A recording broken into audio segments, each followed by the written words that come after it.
Hello, I'm Rob with CFS. Today we're bringing you some more new products. This happens to be a zero clearance fence for the DeWalt DW717.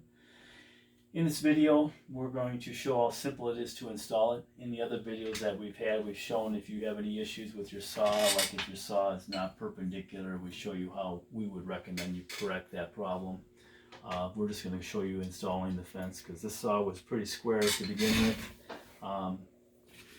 There'll be a link in the description below for those situations where if you needed to shim it, we got a link to that. We also have a link in the description below for this actual product.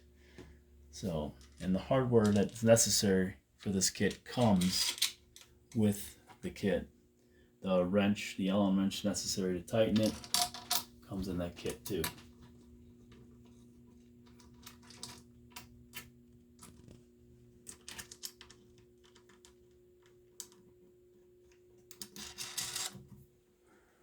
That's installed. I would torque this. Once it's torqued, you want to make sure you can slide your fence. Since I don't have the cut here, if you don't have an insert like this, if you run your standard ones, you'll need to bring your blade down, make contact with your carbide tip blade, then back it off just a little bit, lock it down, and then you're clear, just to make sure you're clear. You don't want to cut into these. These are machined perpendicular to the top of the table. Make sure your head is sitting square. You will not be using these for cutting bevels. It's designed just to cut miters, left or right. That's a zero clearance EZ-Speedy or zero clearance fence for the DeWalt DW717.